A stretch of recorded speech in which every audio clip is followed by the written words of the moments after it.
మే 1వ తారీఖున మనకు నర్మదా నది పుష్కరాలు అనేది కూడా స్టార్ట్ కాబోతున్నాయి. మేషరాశిలో ఉన్నటువంటి దేవతల గురువైనటువంటి బృహస్పతి వృషభ రాశిలోకి ప్రవేశించేటువంటి టైము మే 1వ తారీఖు. ఆ రోజున మనకు ఆ రోజు నుండి సుమారుగా 12 రోజుల కాలం పాటు నర్మదా నదికి పుష్కరాలు మొదలవుతాయి.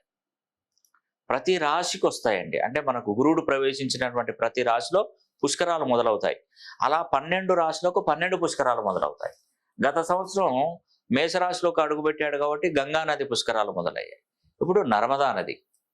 బాలారిష్ట దోషాలు, పితృశాపాలు, పితృదోషాలు, ఆర్థిక సమస్యలు, శిశు హత్య పాతక అబార్షన్స్ చేయించుకుంటారు.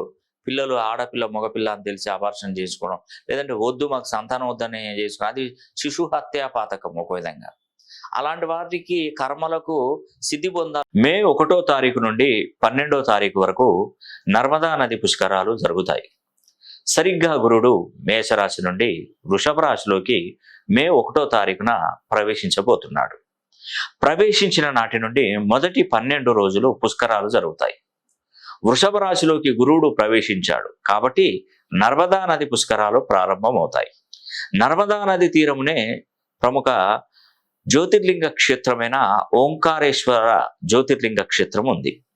పుష్కరాలలో బీజాక్షరాలు నిమజ్జనం చేసిన వారికి కలిగేటువంటి ప్రయోజనాలు. మీ జాతకాన్ని పూర్తిగా పరిశీలన చేశాక మీ పుట్టుకకు మూలాన్ని వెతుక్కొని తెలుసుకున్న మూలాన్ని మంత్రశక్తిగా అతి పవిత్రమైనటువంటి గోమతి చక్రాలపై లిఖించి వాటిని పుష్కర సమయంలో నిమజ్జనం చేస్తే మనకున్నటువంటి కర్మలు తొలగి అదృష్టవంతులు అవుతాం. అదేవిధంగా పితృశాపాలు తొలగిపోతాయి. పితృకర్మలు, పితృశాపాలు, కాలసర్పదోష, కుజదోష నివారణ, శిశు హత్యా పాతకం, చెడు దృష్టి నుండి విముక్తి, చేసినటువంటి పాపాలకు ప్రక్షాళన జరిగి లక్ష్మీదేవి అనుగ్రహం కలుగుతుంది.